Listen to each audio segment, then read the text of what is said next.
KTV کے YouTube channel کو subscribe کریں اور بیل کے بٹن کو دبانا نہ بھولیں تاکہ آپ کو ہر نئی آنے والی ویڈیو کا نوٹیفیکیشن بروقت مل سکے۔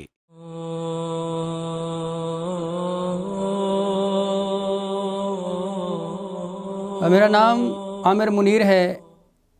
اور میرا تعلق چناب نگر سے ہے۔ میرا پیدائشی علاقہ جو ہے وہ سرگودا ہے اور اس وقت جو تعلق میرا چناب نگر سے ہے، اور میرا قادیانی جماعت سے تعلق تھا، اور قادیانیت کے ایز مربی کے طور پہ میں ان کی خدمات کر رہا تھا۔ مرزا غلام قادیانی کی تبلیغ کو دوسرے لوگوں تک پہنچانے میں جو ہے وہ میدان عمل میں کام کر رہا تھا ایز مربی کے طور پہ۔ اور مربی جیسے ہمارے ہاں عالم کی حیثیت رکھتے ہیں مسلمانوں کے ہاں، ایسے قادیانیوں میں ان کے مربیان ہوتے ہیں جو مرزا غلام قادیانی کی تبلیغ کرتے ہیں اور لوگوں کے ایمان میں وساوس پیدا کرتے ہیں۔ 1934 میں قادیانیت جو ہے وہ 1934 میں میرے دادا کے ذریعہ ہمارے خاندان میں آئی، لیکن ہمارے جو آباء و اجداد تھے وہ یہاں کے ہی لوکل رہنے والے تھے، وہ ہندوستان سے ہجرت کر کے پاکستان نہیں آئے تھے، بلکہ میرے دادا نے 1934 میں قادیان میں جا کر مرزا غلام قادیانی کے بیٹے مرزا بشیر الدین محمود، جو اس وقت قادیانی جماعت کا دوسرا خلیفہ تھا، اس کے ہاتھ کے اوپر قادیانیت کو قبول کیا، اور یوں ہمارے خاندان میں یہ قادیانیت جو چلی، اور ہم نے جب آنکھ کھولی تو ہم نے ہی یہ قادیانی گھرانے میں آنکھ کھولی۔ میرے ماں باپ نے میرے پیدا ہونے سے پہلے قادیانی جماعت کے لیے مجھے وقف کر رکھا تھا، اور وقف جو ہے یہ وقف کا سلسلہ، یہ قادیانی جماعت میں جو وقف ہوتے ہیں یہ ان کی ساری زندگی جو ہے وہ قادیانیت کی تبلیغ میں گزرتی ہے۔ ان کا جو مالی معاشی نظام ہوتا ہے، اہلی نظام، جو ان کے لین دین کے معاملات ہوتے ہیں، یہ سارے قادیانی جو ان کے دفاتر ہیں، جو ان کا فنڈ ریزنگ سسٹم ہے، اس کے تحت چلتا ہے۔ جو مربی ہوتا ہے وہ 24 گھنٹے قادیانی جماعت کی تبلیغ کے لیے وقف ہوتا ہے، اور وہ دنیا کا کوئی اور کام نہیں کر سکتا، اس نے صرف اور صرف قادیانی جماعت کی تبلیغ کرنی ہے مختلف مذاہب میں۔ جس گھرانے میں ہم پیدا ہوئے، بچپن سے مرزا غلام قادیانی کی محبت ہمارے دلوں میں ڈالی جاتی رہی، اور یہ بات ذہن سازی کی جاتی رہی کہ آپ نے بڑے ہو کر مربی بننا ہے، اور آپ کی ساری زندگی قادیانی جماعت کے لیے وقف ہے، اور آپ نے علماء سے اس قدر ہمارے دلوں میں نفرت ڈالی جاتی رہی۔ اور ایون کہ یہ جتنے بھی ہمارے تبلیغی جماعت والے آتے ہمارے گاؤں میں یا ہمارے چناب نگر میں جو مسلمانوں کی مساجد ہیں وہاں پہ آتے، یا جہاں بھی ہم تبلیغ میں تھے، تو جب یہ تبلیغی جماعت والے یا کسی بھی مولوی کو دیکھتے تو انتہا درجے کی نفرت کا اظہار ہم سے ان سے کرتے۔ وہ ایک راستے سے آتے، ہم وہ راستے ہی بدل دیتے کہ کہیں ہمیں ان کی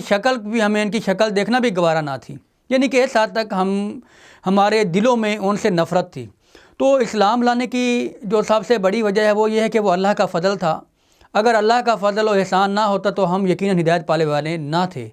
کیونکہ جیسے مربی کی جو ہمارے پاس ہر قسم کی فیسلٹیز تھی، گاڑیاں تھیں، مکانات تھے، چناب نگر میں کوارٹر ملے ہوئے، یہ ساری چیزیں دنیا کی سہولیات ہمارے پاس موجود تھیں، لیکن جب اللہ کی طرف سے جو فیصلہ ہوتا ہے وہ اللہ کے علم میں ہوتا ہے کہ وہ کس وقت ہدایت دینا چاہتے ہیں۔ حضرت عمر رضی اللہ تعالیٰ عنہ بھی تو گھر سے کسی اور ارادے سے نکلے تھے، لیکن جب وہ واپس گھر میں لوٹے تو ایمان کی دولت کو لے کر واپس لوٹے۔ میں نے اسی طرح جب ہم نے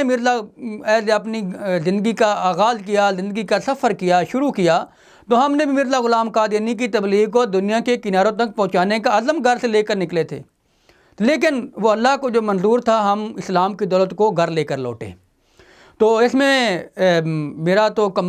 ذاتی مطالعہ ہی تھا، جب ہم کسی مسلمان سے بات کرتے یا کوئی مسلمان کسی قادیانی سے بات کرتا تو پھر وہ آ کر ہم سے بات ڈسکس کرتے کہ مربی صاحب یہ مسئلہ ہوا ہے، فلاں بندہ جو ہے وہ ہم سے حضرت جو ہے اس وقت ہم مرزا غلام قادیانی کو مسیح موعود اور سارا کچھ مانتے تھے، تو مرزا صاحب کے بارے میں کہتا ہے جی انہوں نے ابن مریم ہونے کا دعویٰ کیا ہے، نبی اللہ ہونے کا دعویٰ کیا ہے، اور یہ دعویٰ جات ہیں۔ تو ہم ان کو کہتے ہیں کہ یار یہ علماء کی طرف سے بحث الزامات ہیں اور یہ سچی جماعتوں کے اوپر لگائے جاتے ہیں، ہم ان کو یہ سیٹسفائی کر دیتے۔ تو ہوتا کیا پھر ایسا ہوا کہ لیکن دل میں یہ بات ہوتی کہ یار ایک بندہ جو ایک انسان ہے اور وہ کہتا ہے کہ میں عورت بھی ہوں، مجھے حمل بھی ہوا، یہ چیز ہمیں ہضم نہیں ہوتی تھی، ہمارے پاس کوئی ایسی دلیل نہیں تھی کہ ہم اگلے اپنے مسلمان کو بھی جو اس سے ہم بات کر رہے ہیں اس کو بھی سیٹسفائی کر سکیں، یا اپنے قادیانی جو ہم سے آ کر سوال کرتا ہے اس کو بھی سیٹسفائی کر سکیں۔ تو یہ ساری چیزیں ان کو ہم اگنور کرتے، لیکن اصل میں وہ یہ بات تھی کہ ہم اس کو چھوڑنا نہیں چاہتے تھے، قادیانی جماعت کو ہم چھوڑنا نہیں چاہتے تھے کہ ہمیں وہ ہمارے یہ ساری جو ہمیں مراعات ملی ہوئی ہیں، جو ہمارا اتنا پروٹوکول ہے، یہ ہماری جو ایک ملازمت کی حیثیت سے ہم ملازم تھے، تو کون ملازم چاہتا ہے کہ میں اچھی جاب کو چھوڑ دوں؟ تو اسی سلسلے میں پھر ایک دوست نے مجھے رہنمائی کی کہ یار یہ ایک قادیانی کافر کیوں کا پمفلٹ دیا، میں نے اس کو اگنور کر دیا۔ میں نے کہا یہ سچے جماعت کی مخالفت ہوا کرتی ہے، یہ اسی مخالفت کا ایک شخصانہ ہے، میں اس کے اوپر بلیو نہیں کرتا۔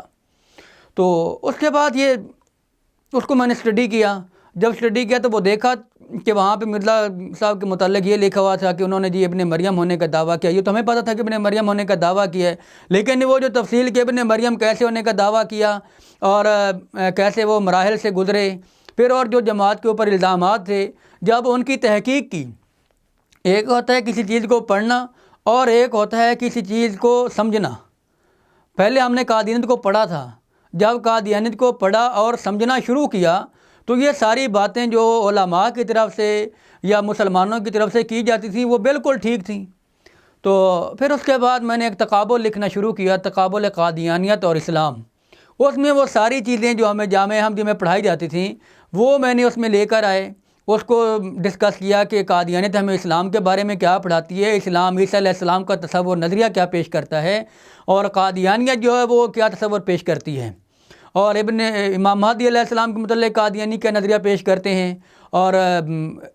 اسلام اس کے بارے میں کیا نظریہ پیش کرتا ہے۔ یہ ساری چیزیں کیونکہ چناب نگر میں ایز اے مربی کے کورس میں شامل تو تھیں، لیکن جب میں نے مربی کا کورس کیا تو اس وقت میری عمر 15-16 سال تھی۔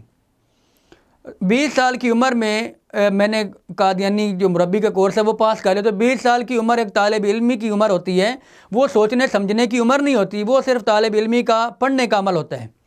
تو جب وہ پریکٹیکلی فیلڈ میں میدان میں فیلڈ میں گئے قادیانی جماعت کی تبلیغ میں، تو یہ سارے مختلف حالات و واقعات ہمارے سامنے ہوئے۔ تو جو ہمارے نفرت دلائی جاتی تھی کہ مسلمان بہت بڑے نفرت، یعنی کہ مسلمانوں سے بات کے رہنا ہے، ان سے دور رہنا ہے، لیکن جب مسلمانوں کے اندر جا کر رہے تو مسلمانوں کی طرف سے جو ہمیں محبت ملی وہ بھی بہت بڑی اسلام میں ہمارا آنے کا بہت بڑا ذریعہ تھی، بہت بڑا سبب تھا کہ ہم جن کو کافر سمجھ رہے ہیں، جن کو ہم علماء کو ہمیں اپنا دشمن سمجھ رہے ہیں، وہ تو ہمارے خیر خواہ ہیں، وہ تو ہمارے پیچھے اسلام کا پیغام لے کر چلتے ہیں، ہمیں جا کر ہمارے گھروں میں جا کر کہتے ہیں کہ تم اسلام قبول کرو، محمد صلی اللہ علیہ وسلم کے جھنڈے کے نیچے آ جاؤ، مرزا غلام قادیانی کو چھوڑ دو۔ تو وہ ہمارے دشمن نہیں، ہمارے خیر خواہ ہیں۔ تو جب ہمارا علماء کے ساتھ وہ جو دل میں ایک نفرت کا مزاج تھا، جب اس کو ہم نے محبت کے مزاج میں بدلا تو پھر ہمیں سمجھ آئی کہ اسلام اور قادیانیت کیا ہے۔ پھر اس کے بعد میں نے قادیان کا سفر کیا۔ اب یہ قادیان کا سفر میں نے کیوں کیا؟ قادیان کا سفر اس لیے میں نے کیا کہ ہمارے مسلمان مکہ اور مدینہ جاتے ہیں، اور مسلمان مکہ اور مدینہ میں جا کر یہ تصور ان کا مسلمانوں کے دل میں تڑپ ہوتی ہے کہ یار ہم وہاں پہ جائیں جہاں پہ ہمارے آقا سرور دو جہاں حضرت محمد مصطفیٰ صلی اللہ علیہ وسلم پیدا ہوئے، وہاں پہ رہے پلے بڑے، وہاں پہ ان کا جو وصال ہوا، دنیا فانی سے انہوں نے رخصت کی، رحلت فرمائی۔ تو اسی طرح میرے دل میں بھی کہ میں بھی ایک نبی کو ماننے والا ہوں، اور سعودی عرب میں تو ہم نہیں جاتے، اور یہ بھی ایک بات ہے کہ قادیانی اصل میں سعودی عرب جانا بھی نہیں چاہتے، کیونکہ قادیانی جو ہے اس نے جب بھی دعا کرنی ہے اس نے قادیان جانے اور مرنے کی وہاں پہ دعا کرنی ہے۔ یہاں قادیانیوں کا ایک شعر میرے ذہن میں آ رہا ہے، قادیانیوں کا یہ شعر ہے کہ قادیانی کا یہ شعر ہے کہ احمدی وہ ہیں جن کے جب دعا کو ہاتھ اٹھیں، تڑپ تڑپ کے یوں کہے کہ ہم کو قادیاں ملے۔ تو ہمیں بھی یہ تڑپ تھی کہ ہم قادیان میں جائیں، کیونکہ مکہ مدینہ سے تو ہمارے دل ہٹے ہوئے تھے، اور ہمارے دل میں مرزا غلام قادیانی کی محبت رسول اللہ صلی اللہ علیہ وسلم سے زیادہ تھی۔ تو اس لیے میں نے بھی مرزا غلام قادیانی کے قادیان میں جانے کا سفر ارادہ کیا۔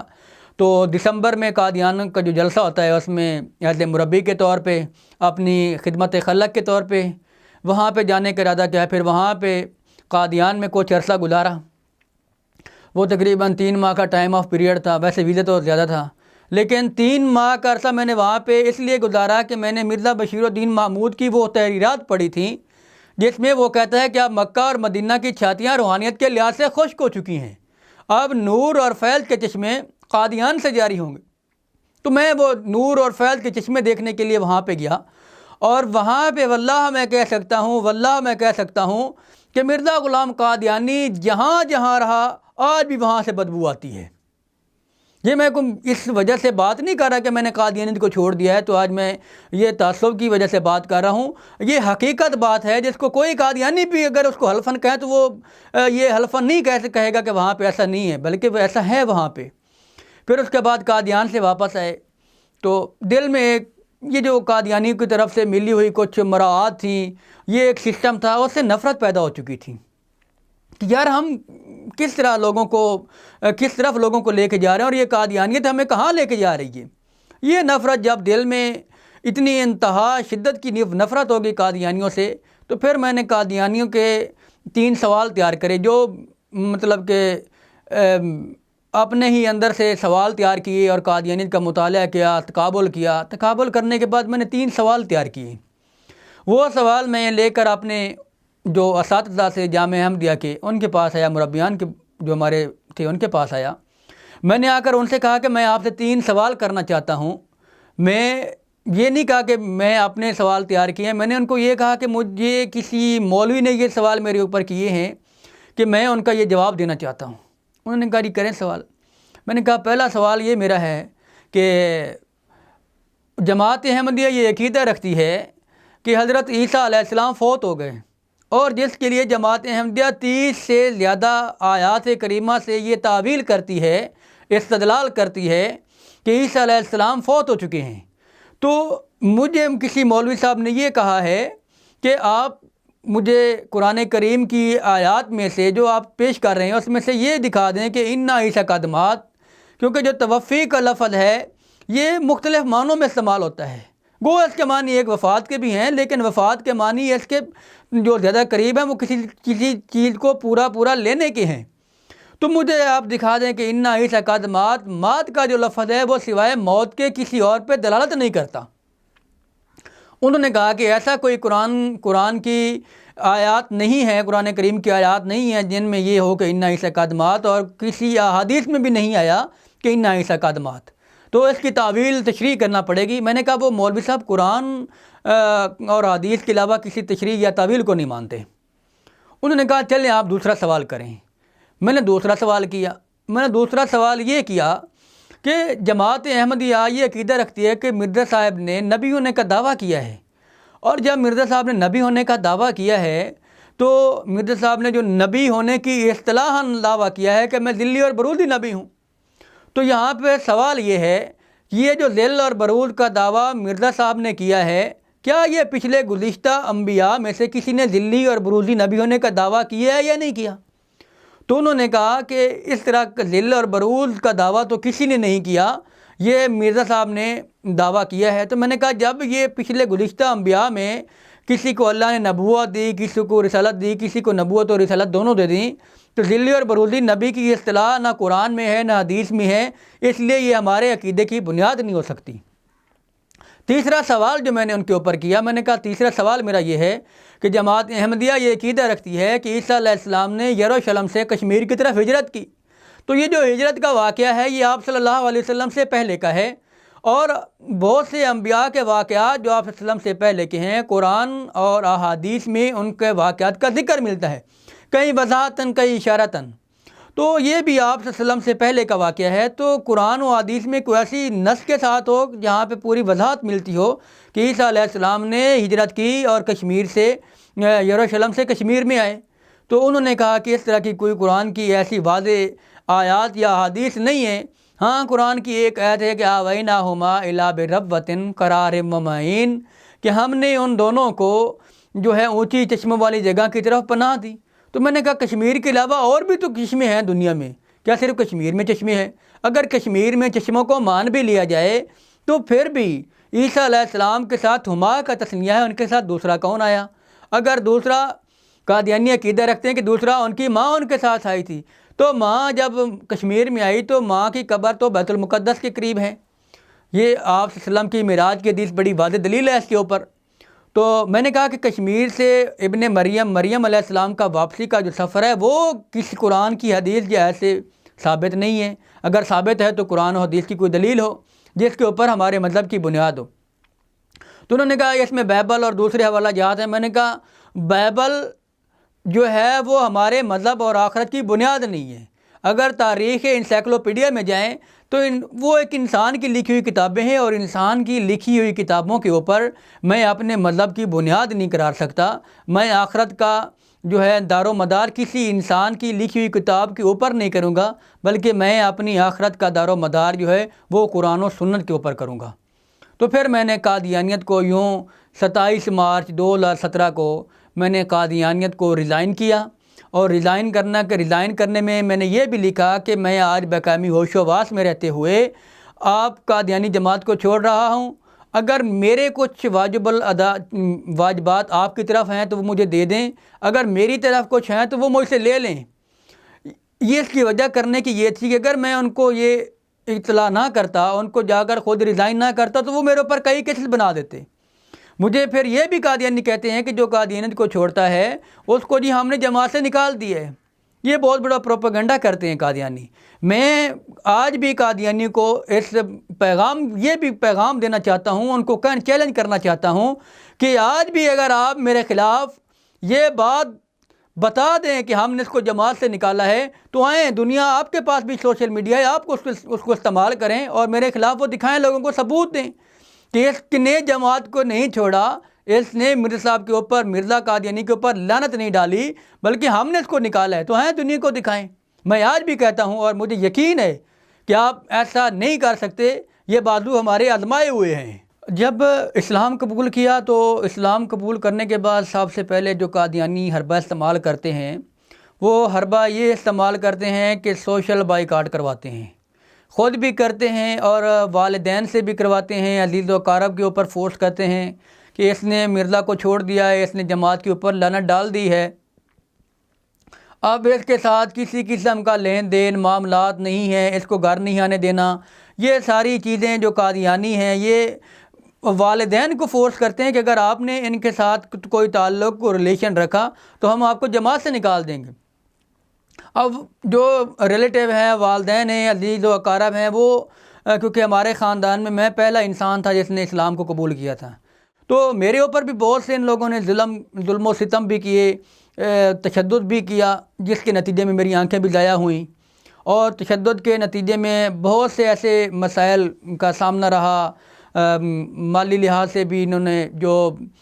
والدین تھے انہوں نے بھی گھر سے بے گھر کر دیا، مختلف روڈوں کے اوپر، اور جو ہے وہ بے آسرا، جیسے سوائے آسمان کی چھت اور زمین یہ ہمارے پاس تھی، اور کوئی ہمیں سہارا یا آسرا نہیں تھا سوائے اللہ کی ذات کے۔ تو جب آنکھیں ضائع ہوئیں تو یہ سارا معاملہ جو ہے یہ ساری ان کی تشدد کے نتیجے میں ان لوگوں کی جو اب تو کہتے ہیں کہ ہم بڑے محبت کرنے والے ہیں، love for all hated for none کا دعویٰ کرنے والے ہیں، یہ سب ان کے منہ کی باتیں ہیں۔ حقیقت میں یہ جتنے ظالم اور ان کے دل سخت ہیں، یہ ایک وہی اسلام کا جو ابتدا تھا جب صحابہ کرام نے اسلام قبول کیا، حضرت بلال رضی اللہ تعالیٰ عنہ کو کافر یہ سمجھتے تھے کہ ہم کوئی جو ہے کسر باقی نہ رکھیں ان کو تکلیف پہنچانے کی۔ تو یہ میرے ساتھ بھی ایسا ہی ہوا ہے کہ مالی لحاظ سے بھی گھر سے بے گھر کیا گیا، اور جو اپنے حصے تھے، جو جائیدادیں تھیں، ان میں سے بھی ہمیں بے دخل کیا گیا۔ تو یہ ساری چیزیں قادیانیت کا یہ شاخسانہ ہے۔ آخر پہ میں قادیانیوں کو یہ انتہائی درد مندانہ دل کے ساتھ پیغام دینا چاہتا ہوں کہ قادیانیوں، یہ جو آپ کی ذہن سازی کی جاتی ہے، کی جا رہی ہے، یا ہم بھی آپ کی ذہن سازی کرتے رہے، ہم ہی آپ کے نکل سے آئے ہیں، آپ کے اندر سے، آپ کے ایز مربی کے طور پہ میں نے آپ کی قادری جماعت کی خدمات کی ہیں، آپ کی رہنمائی بھی کرتے تھے۔ آج میں آپ کی پھر ایک بار یہ رہنمائی کر رہا ہوں، آپ کو یہ پیغام دینا چاہتا ہوں کہ یہ مسلمانوں سے نفرت نہ کریں، مسلمان علماء سے نفرت نہ کریں، یہ یقین مانیں آپ کے انتہائی درد دل کے ساتھ آپ کے لیے، آپ کے خیر خواہ ہیں، آپ کے لیے ہمہ وقت یہ اسلام کا پیغام اور آپ کی ہدایت کے لیے دعا کرتے ہیں۔ آپ ہدایت پا جائیں گے میرے قادیانیوں، تو آپ کسی مولوی سے اس کو کیا فائدہ ہوگا؟ یہ آپ کی وہ آخرت کی زندگی ہے، یہ آپ کی آخرت کی وہ زندگی ہے جو ایک لا محدود سفر ہے۔ جس کا کوئی اندازہ ہی نہیں کہ وہ اس کا کتنا لمبا سفر ہے. یہ آپ کو جہنم سے بچانے کے لیے آپ کے ساتھ آپ کو دعوت پیغام دیتے ہیں، آپ کے ساتھ بحث مباحثے کرتے ہیں. اور ایک بات یہ بھی ہے کہ یہ جو علماء آج مرزا صاحب کی باتیں آپ کے سامنے رکھتے ہیں، تو اس میں رکھنے کی وجہ یہ ہے کہ آپ کو دکھایا جائے کہ آپ کس مرزا کو نبی مانتے ہیں. یہ بھی دراصل آپ کی خیر خواہی میں آپ کو اگر کہتے ہیں کہ مرزا صاحب کے کبھی بات کرتے ہیں کہ مرزا صاحب ایسے ہیں ایسے ہیں، تو وہ بھی دراصل آپ کی خیر خواہی کے لیے کرتے ہیں، کیونکہ یہ آپ کے خیر خواہ ہیں اور آپ کو بتانا چاہتے ہیں کہ آپ کس انسان کو نبی مانتے ہیں. مرزا صاحب کی جو کردار تھا، اخلاق تھا، اگر وہ آپ کو بتاتے ہیں تو آپ اس کو علماء کو اپنے مخالف کے طور پہ نہ لیں، علماء کو اپنے دشمن کے طور پہ نہ لیں، بلکہ آپ ان کو خیر خواہ کے طور پہ لیں اور ان کی بات کے اوپر غور کریں کہ آخر اس میں صداقت ہے یا نہیں ہے. بس آپ کسی مولوی کی بات کو سنیں تو اس کو ڈیپلی دیکھیں کہ اس کے اندر کتنی صداقت ہے، کیا مولوی جھوٹ تو نہیں بول رہا. اگر آپ جو حوالہ دیتا ہے وہ مرزا کی کتابیں پڑھیں، مرزا کی کتابوں کے حوالے چیک کریں. اگر تو وہ حوالے نہیں ہیں تو پھر آج بھی ہم آپ کے ساتھ آنے کو تیار ہیں. اگر وہ حوالے موجود ہیں تو آپ خدا را مرزے کے اوپر لعنت ڈال کر محمد رسول اللہ صلی اللہ علیہ وسلم کے جھنڈے کے نیچے آ جائیں. یہی آخرت ہے، یہی دنیا ہے، یہی آخرت ہے، یہی جنت ہے. اب میری جو زندگی کا مقصد ہے وہ یہ ہے کہ میرے ماں باپ نے مجھے قادینی جماعت کی تبلیغ کے لیے وقف کر رکھا تھا، لیکن جب سے میں نے اسلام قبول کیا ہے، میں نے اللہ سے عہد کیا ہے کہ یا اللہ اب میری زندگی اسلام کے لیے وقف ہے. اب میرا زندگی کا صرف ایک ہی مقصد ہے کہ قادیانیوں کو راہ راست پر لانا اور محمد رسول اللہ صلی اللہ علیہ وسلم کے جھنڈے کے نیچے جمع کرنا.